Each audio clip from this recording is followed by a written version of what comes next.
और सत्ता में अब उस आंदोलन की बात करते हैं जो हमारे अन्नदाता किसानों के नाम पर हो रहा है, जिसे किसानों के हक की आवाज बताया जा रहा है। लेकिन उस आंदोलन के जो दृश्य और संकेत देखने को मिल रहे हैं वो अच्छे नहीं है।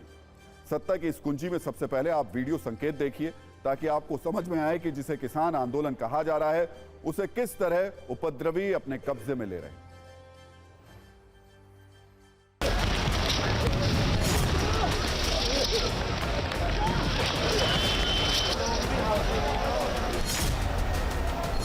ये आर्मर पहले से फायदा होगा कुछ? जो आंसू गैस के गोले उससे बहुत फायदा है इसका।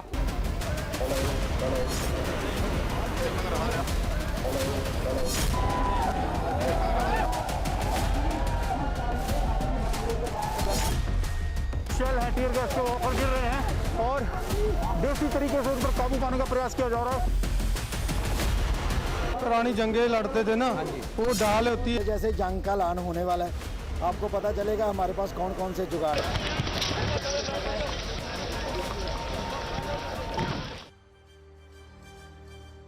तो एक तरफ सरकार बातचीत के जरिए समाधान निकालने की बात बार बार कह रही है, दूसरी तरफ दिल्ली चलो का आह्वान अब एक जिद बनता जा रहा है, जिसे पूरा करने के लिए किसान पूरी तैयारी के साथ आगे बढ़ रहे हैं। किसानों के पास ऐसी आंदोलन सामग्री है, ऐसे ऐसे बुलडोजर हैं, मशीनें हैं, औजार और जुगाड़ हैं कि आप देखेंगे तो हैरान हो जाएंगे। इधर सरकार की तरफ से भी पूरी कोशिश है कि किसान दिल्ली में ना घुसे, बॉर्डर से आगे ना बढ़े और उन्हें कठोर प्रशासनिक बल की मदद से किसी भी कीमत पर रोका जाए।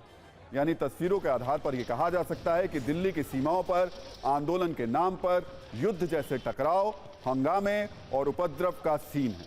दिल्ली के चारों ओर हाईवे पर तनाव की फसल बोई जा रही है और इतना जान लीजिए कि इस फसल की कीमत बहुत ज्यादा है। कृषि और किसान संबंधी मांगों के सीन में अगर बैरिकेड तोड़ मशीन आ जाएगी, हंगामा होगा, पतंगबाजी से ड्रोन गिराने की कोशिश होगी, लोहे के कवच और सरकारी बंदोबस्त को ध्वस्त करने के लिए बुलडोजर आ जाएंगे, तो बातचीत कैसे होगी? हमारे किसानों की समस्या का समाधान कैसे होगा? हम ये साफ करना चाहते हैं कि किसान देश के अन्नदाता हैं, उनकी जो मांगे जायज हैं और जिन्हें पूरा करना संभव है, उन पर विमर्श होना चाहिए। लेकिन विमर्श की स्थिति हंगामे, बैरिकेड तोड़ने, आंसू गैस और रबर की गोलियां फायर होने के बीच नहीं बन सकती हैं। 4 दौर की बातचीत के बाद किसान आंदोलन अब कुछ उपद्रवियों की वजह से एमएसपी युद्ध में तब्दील होता जा रहा है। सरकार 5वीं बार भी बातचीत को तैयार है, कई मांगे मानने को तैयार है, लेकिन कुछ ऐसे प्रदर्शनकारी और आंदोलन एक्सपर्ट हैं जो झुकने को तैयार नहीं है, जो चाहते हैं कि इस आंदोलन की आग में थोड़ी थोड़ी देर में घी डाला जाता रहे और ये आग और फैले ताकि जो वो चाहते हैं उसे किसी भी कीमत पर मनवा सके। इस टकराव की वजह से खासतौर पर शंभू बॉर्डर पर भारी तनाव है। एक तरफ करीब 14,000 किसान दिल्ली में धावा बोलने की तैयारी में हैं, दूसरी तरफ दल बल के साथ मुस्तैद पुलिस है जो किसानों को रोक रही है। एक तरफ प्रदर्शनकारी हैं जो हाईवे पर आंदोलन की महंगी फसल उगा रहे हैं, दूसरी तरफ पुलिस है जो हर हालात से निपटने को तैयार है। शंभू खनौरी बॉर्डर पर किसान 2000 से ज्यादा ट्रैक्टर के साथ दिल्ली कूच के लिए तैयार हैं। वहीं दूसरी तरफ पुलिस ने कटीली तारों से घेराबंदी की है। एक तरफ शंभू बॉर्डर पर 6 किलोमीटर तक ट्रैक्टरों की लंबी लाइन लगी है, दूसरी तरफ किसान आंदोलन की वजह से पंजाब, हरियाणा, दिल्ली तक लोग ट्रैफिक जाम के बंधक बने हुए हैं। ये हालात बताने के लिए काफी हैं कि किसान आंदोलन अब कैसा रूप ले रहा है। आज शंभू बॉर्डर पर पुलिस और प्रदर्शनकारियों के बीच टकराव हुआ। प्रदर्शनकारियों ने बैरिकेडिंग तोड़कर घुसने की कोशिश की। खनौरी में हालात इतने बिगड़ गए कि यहां पुलिस ने कई राउंड आंसू गैस छोड़ी और रबर बुलेट्स भी दागनी पड़ी। आज आपको यह भी जानना चाहिए कि शंभू बॉर्डर किसान कैसे कैसे इंतजाम और नई नई मशीनों के साथ दिल्ली चलो की वहां पर तैयारी कर रहे हैं। दरअसल प्रदर्शनकारियों के तेवर को देखते हुए पंजाब हरियाणा बॉर्डर को सील किया गया है। मजबूत बैरिकेडिंग की गई है ताकि कोई भी प्रदर्शनकारी निर्देश या नियम का उल्लंघन नहीं कर पाए। इस इंतजाम के विरुद्ध प्रदर्शनकारी बैरिकेडिंग तोड़ने के लिए बुलडोजर लेकर मुस्तैद हैं। प्रदर्शनकारियों की बुलडोजर वाली विरोध पावर का यह वीडियो सबूत है। कहानी सिर्फ इतनी नहीं है, प्रदर्शनकारियों के पास मॉडिफाइड ट्रैक्टर्स हैं जो किसी भी क्रेन की तरह काम करते हैं, जो सीमा पर रखी गई बैरिकेडिंग को मिनटों में उखाड़कर फेंक सकते हैं। इसके अलावा पोकलेन मशीन का इंतजाम है जिसका इस्तेमाल प्रदर्शनकारी सीमेंटेड बैरिकेडिंग को हटाने के लिए करते हैं। किसी भी प्रदर्शन में भीड़ को तितर बितर करने के लिए पुलिस आंसू गैस के गोले का इस्तेमाल करती है। प्रदर्शनकारियों ने इसकी भी काट ढूंढ ली है। गैस मास्क के साथ प्रदर्शनकारी बॉर्डर पर डटे हुए हैं। इसके अलावा शंभू बॉर्डर पर किसानों ने बैरिकेडिंग को पार करने का नया तरीका निकाला है। रेत की बोरियों को बिछाकर रास्ता बनाया गया है ताकि बोरियों के ऊपर से ट्रैक्टर को बैरिकेटिंग को तोड़ते हुए आगे बढ़ाया जा सके। प्रदर्शनकारियों की तैयारी एक और तस्वीर के जरिए आपको दिखा देते हैं। यह है लोहे की शील्ड। पुलिस की ओर से दागी जाने वाली रबड़ की गोलियों का छर्रों का जो बचने का तरीका है वो प्रदर्शनकारियों ने इस लोहे की शील्ड के जरिए अपनाया है। ठीक उसी तरह जिस तरह कोई सिपाही दुश्मन के वार से बचने के लिए जंग के मैदान में उतरता है। टीवी 9 भारतवर्ष के संवाददाता ने एक प्रदर्शनकारी से बात की और ये जानने की कोशिश की कि इसका इस्तेमाल कैसे होगा और वो किस तैयारी के साथ डटे हुए। ये क्या है आपके हाथ में बचाव के लिए? ये एक जैसे पुरानी जंगें लड़ते थे ना, वो ढाल होती है जब आगे से कोई वार करता है उसको रोकने के लिए। मुझे डेमो दिखा रहे हैं, थोड़ा दिखाइए किस तरह इस्तेमाल करते ऐसे हैं। ना जब वह सीधी मारते हैं ना रबड़ की गोली तो ऐसे आगे, नहीं तो नीचे बैठकर ऐसे करते हैं, बस ऐसे रोकने के लिए। किस चीज से बचाव करेगी ये जैसे वो रबड़ की गोली मारते हो उसके बीच से ना जो लोहे के जो निके निके छर्रे निकलते हैं वो नहीं बजेंगे, और जैसे वो आंसू गैस छोड़ते हैं जब सीधी आती है वो लगती है, दर्द होता है। तो ये कब लेकर के आए थे आप? ये काल को कल लेके आए। कितनी है? कितनी है? इतनी बहुत है। इन तस्वीरों से आपको इतना तो समझ में आ गया होगा कि प्रदर्शनकारियों का मकसद क्या है, तैयारी कितनी बड़ी है और आगे ये प्रदर्शन कैसा रूप लेने वाला है। आप एक रील के जरिए इसे विस्तार से देख लीजिए।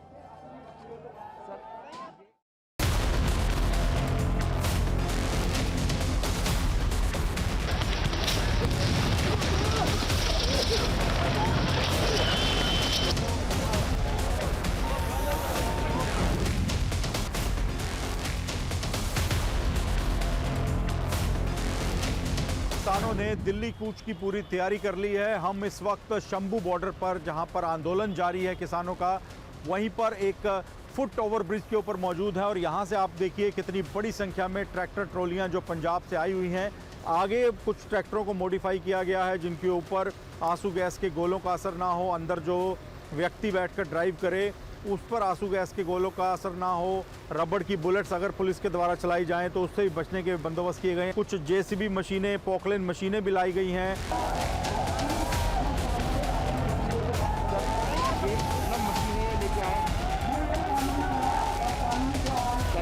आपको साफ तौर पर यहाँ पर नजर आएगा जेसीबी मशीन है, साथ में पोकलेन मशीन है, इनको लाया गया। साथ ही जो ड्राइवर रहेगा उसके केबिन में उसको सुरक्षित रखने के लिए कि उस आंसू गैस के गोले का उस पर असर ना हो, उसके लिए आयरन शीट लगाई गई है। देखिए तस्वीरें हम आपको दिखा रहे हैं और यहाँ पर तिरंगा झंडा भी लगाया गया है। और साफ तौर पर जो ये यहाँ पर अगर बात करें जो केबिन है उसको बिल्कुल बख्तरबंद बनाया गया है। किसानों का ये भी दावा किया जा रहा है कि ये बुलेट प्रूफ है।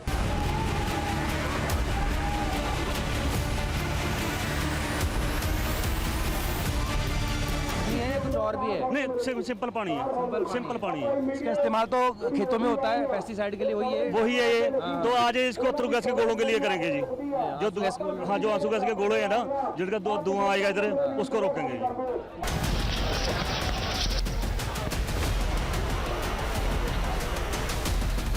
बोरियों को एक बार फिर से गीला किया जा रहा है, भिगाया जा रहा है, ताकि अगर आंसू गैस के गोले छोड़े जाते हैं तो उसको ढक कर उसके असर को कम किया जा सके। जो आंसू गैस का गोला होता है प्रभावशाली, उसका धुआं होता है, तो वो उसको वापस बॉर्डर की तरफ करने के लिए देखिए इस तरह के जो बड़े बड़े पंखे हैं उनका इस्तेमाल यहाँ पर किया जाएगा। उनको यहाँ पर डिप्लॉय कर दिया गया है।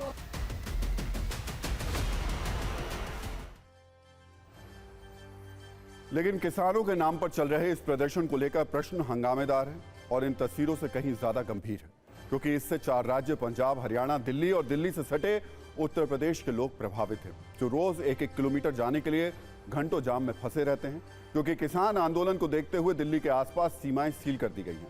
आज गुरुग्राम दिल्ली बॉर्डर पर 10 किलोमीटर लंबा जाम लग गया। ऐसा बार बार हो रहा है, लेकिन आंदोलन के नाम पर हाईवे पर उपद्रव की फसल उगाने वाले प्रदर्शनकारी न सिर्फ अपनी मांगों पर अड़े हुए हैं, बल्कि बड़ी तैयारी के साथ दिल्ली की कूच की तैयारी कर रहे हैं। आगे आपको बताएंगे कैसे पतंग, बोरी, बुलडोजर के साथ प्रदर्शनकारी पुलिस को चुनौती देने के लिए तैयार हैं। लेकिन पहले देखिए कैसे हाईवे पर आंदोलन की फसल उगाई जा रही है। हाईवे को हाईजैक कर लिया गया है। हाईवे पर ट्रैक्टर की कतार लगा करके वहां प्याज की खेती हो रही है। यह तस्वीर शंभू बॉर्डर के पास NH 44 की है, जहां हाईवे पर डिवाइडर के बीच खाली जगह में प्याज उगाए जा रहे हैं। आपने खेतों में कुदाल चलाते हुए किसानों को देखा होगा, आपने खेतों में फसल उगाते हुए किसानों को देखा होगा, आज हाईवे वाले किसानों को भी देख लीजिए।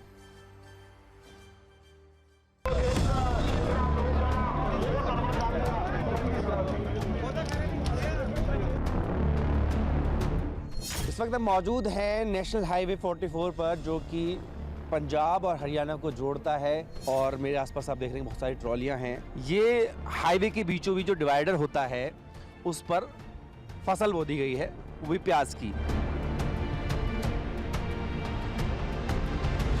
ये आइडिया कहाँ से आया कि आप मतलब हाईवे पे ही बो देंगे?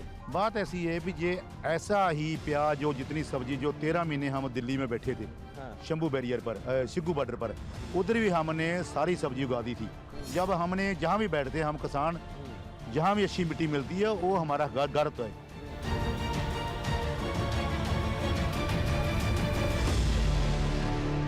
कि प्याज के बगैर कोई भी घर में सब्जी जो हम खाते हैं, सुबह उठेंगे परोठा बनाएंगे, इसीलिए प्याज का आइडिया है। इसीलिए प्याज का आइडिया बना भी ये प्याज के बगैर कोई सब्जी बनेगी ही नहीं।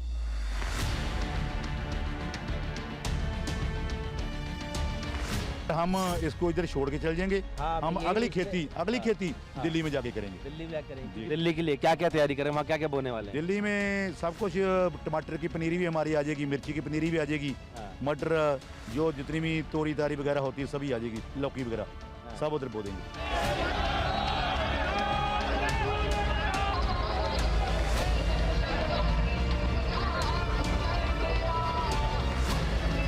शंभू बॉर्डर पे हमने आपको दिखाया किसानों किस तरीके से प्याज बोई है, और सिलसिला यहीं नहीं रुक रहा है, आगे भी इस पूरे डिवाइडर को तैयार किया जा रहा है खेती के लिए। एक बाबा जी हमारे साथ है। बाबा जी नमस्कार। जी नमस्कार जी। क्या कर रहे हैं आप? ये अभी ना इसमें लगाएंगे सब्जी की, करेलियाँ की वल्ला, हाँ जी, तोरियाँ दी वल्ला, कद्दूआं दी, केला, तोरी, कद्दू, हाँ जी, वो इसमें लगाएंगे। वैसे इस खबर का एक दूसरा पहलू ये भी है कि ये किसान डिवाइडर पर जो सब्जी है उनको उगा रहे हैं, लेकिन सवाल दूसरा ये भी खड़ा होता है कि हर चीज़ की एक उपयुक्त जगह होती है। बहुत स्वाभाविक है कि ये जो हाईवे बने हैं वो खेतों को लेकर के ही, उनको अधिग्रहित करके ही हाईवे के रूप में शक्ल में आए हैं, लेकिन अगर उस पर इस तरीके से सब्जियां उगाई जाने लगें तो फिर सुरक्षा को लेकर के भी, या फिर हम ये भी कह सकते हैं कि जितना इंतज़ाम कराया गया पैसा लगा करके, खर्च करके, वो सब कहीं ना कहीं डिस्टर्ब हो सकता है। बहरहाल सुरक्षा की तैयारियों के साथ बातचीत भी जारी है। 4 दौर की बातचीत नाकाम होने के बाद आज सरकार की तरफ से कहा गया कि हम 5वें दौर में 4 मुद्दों पर वार्ता के लिए तैयार हैं। कृषि मंत्री अर्जुन मुंडा ने कहा कि बातचीत से ही समाधान संभव है, लेकिन एमएसपी वाली गारंटी पर पूरा मामला अटका हुआ है।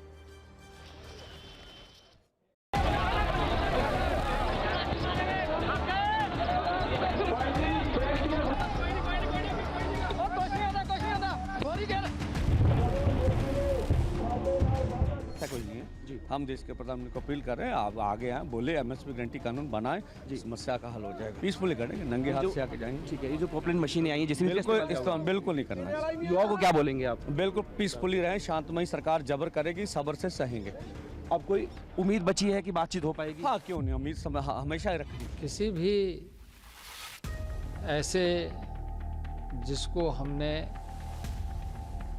संवाद से समाधान की तरफ ले जाना है। अब आपको ये भी बता देते हैं कि अगर सरकार ने किसानों की पूरी मांगे मान ली तो इसकी कितनी कीमत चुकानी होगी। मतलब हाईवे पर आंदोलन की फसल बोने वाले किसानों की मांग कितनी महंगी है, जरा इस पर भी एक नजर डाल लेते हैं। एक मांग है एमएसपी की गारंटी को अगर सरकार ये मानती है तो अतिरिक्त बोझ 1,50,000 करोड़ रुपए का आएगा। एमएसपी का C2+50% फॉर्मूला है जिसके अंतर्गत 13 फसलों पर एमएसपी है। इसमें सरकार पर अतिरिक्त बोझ 2,29,000 करोड़ रुपए का आएगा। एक मांग 6 गुना मनरेगा देने को लेकर है जिसका लागू होने पर अतिरिक्त बोझ 5,16,000 करोड़ रुपए का आएगा। अगर कुल बोझ की बात करें तो यह नंबर कम से कम 8,95,000 करोड़ रुपए का है। सिर्फ यही नहीं, अगर सरकार प्रदर्शनकारियों के एमएसपी फॉर्मूले को मान लेती है तो कपास, जौ, गेहूं, चना, सरसों के दाम प्रति क्विंटल काफी बढ़ जाएंगे। तो इस आंदोलन का सबसे नुकसानदेह पक्ष यह है कि एक तरफ किसान महंगी मांगों को लेकर अड़े हुए हैं, दूसरी ओर रोज करोड़ों का नुकसान हो रहा है। इस आंदोलन से प्रभावित 2 बड़े प्रदेशों की बात करें तो पंजाब को रोजाना औसतन 875 करोड़ रुपए का नुकसान हो रहा है, जबकि दिल्ली को रोजाना औसतन 300 करोड़ रुपए का नुकसान हो रहा है। दिल्ली से सटे राज्यों को लगभग 1500 करोड़ रुपए का नुकसान हर रोज हो रहा है। तो देखिए, सत्ता में आज का टाइम खत्म हो गया, लेकिन अपने सभी न्यूज मित्रों से हमारी न्यूज रिक्वेस्ट है कि वो सत्ता के न्यूज रील्स को ज्यादा से ज्यादा शेयर करें और अपने सुझाव हमें व्हाट्सएप जरूर करें।